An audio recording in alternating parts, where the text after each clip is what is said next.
வணக்கம் மக்களே, வாழ்க வளமுடன். நல்லதே நினைப்போம், நல்லதே நடக்கட்டும். இந்த வீடியோவில் நம்ம எதை பற்றி பார்க்க போகிறோம் அப்படின்னா, ஜன வசிய எந்திரங்க. அதாவது எந்திரம் சொன்னால் நம்ம எந்திரத்தை வாங்கி வைக்கணுமா அப்படியெல்லாம் கிடையாது. இது ஒரு தாந்திரிகமான பூஜை தான். இது நீங்களே செய்யக்கூடிய பூஜை தான். நீங்களே செய்யக்கூடிய ஒரு வழிமுறையை தான் நான் ஒவ்வொரு வீடியோவிலையும் உங்களுக்கு கொடுத்துட்ருக்கேன்.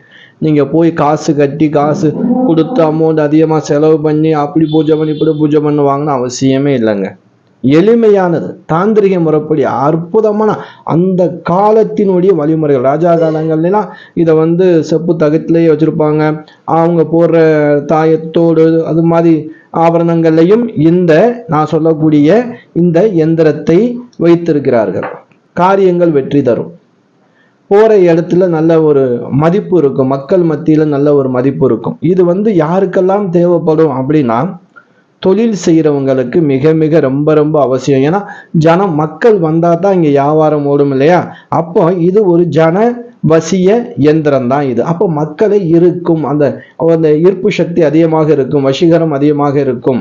அதே போல அரசியல்வாதிகள், அந்த அரசியல் சம்பந்தப்பட்டவங்களுக்கு மக்களுடைய தொடர்பு, அவங்க மேல ஒரு பிரியம், அன்பு வரணும், அந்த பாசங்கள் இருக்கணும், அவர் மேல ஒரு நட்பு வரணும் அப்படின்னு சொன்னாலும் இது இருக்கணும். இது என்ன அப்படின்னா, ஒரு வெள்ளை பேப்பரை எடுத்துக்கிறேங்க. தகடெல்லாம் தேவையில்லை. ஒரு வெள்ளை பேப்பர்ல நான் ஸ்கிரீன்ல காட்டுறேன். அது போல 5க்கு 5 கோடு போட்டு அந்த கோட்டுக்குள்ள நம்பர் எழுத வேண்டியதான். அந்த ஸ்கிரீன்ல இருக்கு இல்லையா? இதே போல நீங்க எழுதிட்டு என்ன பண்ணுங்க, ஷவ்வாது எடுத்து வச்சுக்கிறோம். இந்த 4 பேப்பர்ல 4 முலையில சவ்வாது தடவிக்கிறங்க. அந்த கட்டத்திலையும் கொஞ்சம் சவ்வாது, ஏன்னா வாசனையாக இருக்க வேண்டும். அந்த பேப்பர் நறுமணம் இருக்கணும், வாசனையா இருக்கணும். இல்லை அத்தர் இருந்தால் அத்தர் கூட நீங்க போட்டுக்கிறலாம். ஷவ்வாது பயன்படுத்திக்கிறது ரொம்ப விசேஷம். இல்லாத பட்சத்துக்கு அத்தர் ரெடி பண்ணிக்கிறோங்க. அதாவது இது எப்படி முறை, அதைத்தான் நம்ம பார்க்க போறோம். அதாவது உங்களுக்கு இது பயனுள்ளதா இருக்கு, வேணும் அப்படின்னா நீங்க செய்ய வேண்டியது ஒரு வளர்பிறை வெள்ளிக்கிழமைங்க. வளர்பிறை வெள்ளிக்கிழமை அன்னைக்கணும் காலையில 6 to நீங்க முன்னாடி என்ன பண்ணணும், எல்லாமே தயார் நிலையில வச்சுக்கிறோம். ஒரு வெள்ளை பேப்பர்ல அந்த கோடெல்லாம் போட்டு ரெடி பண்ணி வச்சிருங்க. சரிங்களா? இல்ல பரவாயில்லைங்க, 6 to 7க்குள்ளேயே நான் வேலையை முடிச்சிடுவோம் அப்படின்னா, பேப்பர் எடுத்து வச்சுக்கிறோங்க, ஒரு பேனா எடுத்து வச்சுக்கிறோங்க, சவ்வாதோ அத்தரோ எடுத்து வச்சுக்கிறோங்க. சரிங்களா? பூஜை அறையில விளக்கு ஏற்றிக்கிறோங்க. அதாவது வளர்பிறை வெள்ளிக்கிழமை காலையில மணி 6 to 7 சுக்கிர பகவான் ஓரையில தாங்க இது செய்யணும், மறந்துடக்கூடாதுங்க. இந்த ஓரையில செய்யக்கூடிய விஷயம் மட்டும்தான் இதற்கு பலிதமாகும். சரி, விளக்கு ஏற்றி கிழக்கு நோக்கி எரிய வைக்க வேண்டும்.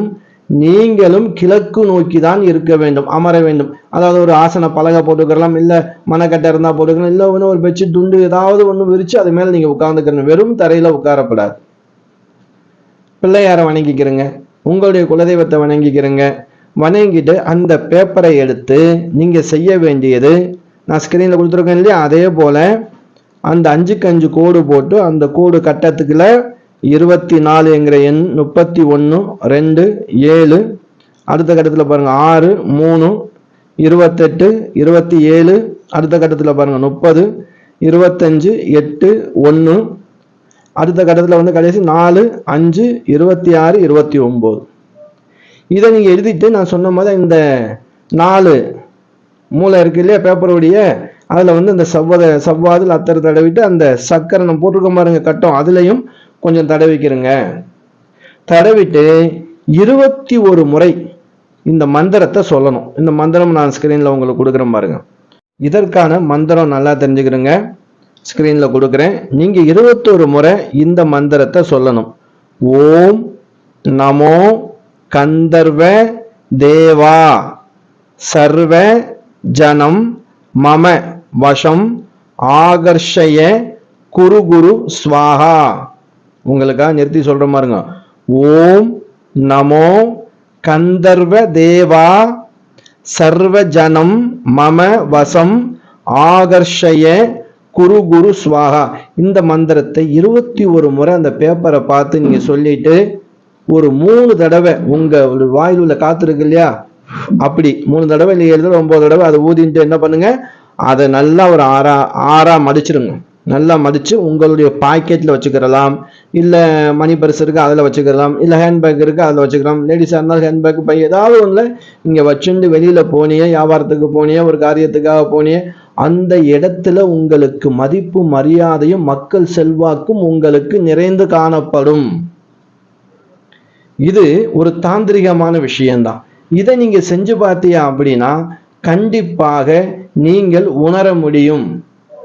உங்களை சுற்றி எப்பயுமே மக்கள் இருந்துகிட்டே இருக்கிறது போல இருக்கும். பெரும்பாலும் இது பெரிய பெரிய பிஸ்னஸ் செய்கிறவங்க, அது மாதிரி ரியல் எஸ்டேட் பண்ணுறவங்க, ஏன்னா அவங்களுக்கெல்லாம் வந்து பேசுனாங்கன்னா அவங்களை பிடிச்சி போயிடணும். இப்போ இடத்த போய் பேச போகிறாரு அப்படின்னா அந்த இடத்துக்காரவங்க அவங்களுக்கு பிடிச்சி போயிடணும். அப்போ இவருக்கு தான் நம்ம வந்து இந்த இடத்த கொடுக்கணும், அப்படியெல்லாம் இருக்குங்க. இது போல தான் வியாபாரங்கள், எந்த வியாபாரங்கள் பண்ணாலும் சரி, கொடுக்கல் வாங்கல், கைமாத்துறது எதா இருந்தாலும் இது உங்ககிட்ட இருந்துச்சு அப்படின்னா அந்த நபர் உங்ககிட்ட தான் தொழில் செய்வார், உங்ககிட்ட தான் அந்த தொழில் முடியும். அந்த மாதிரி உங்களுக்கு லாபம் கிடைக்கும். அவர் மூலியமா உங்களுக்கு இன்னும் 4 பேர் தொடர்புல வருவாங்க. சரிங்களா? இது ஒரு முறை நீங்க ட்ரை பண்ணி பாருங்க. நல்ல விஷயம் நல்லதுக்கு போய் சேரட்டும். நான் உங்கள் ஈஸ்வரன் விடைபெற்றுக் கொள்கிறேன். அடுத்த வீடியோவில் ஒரு புதுமையான வீடியோவில் சந்திக்கலாம். வணக்கம் மக்களே.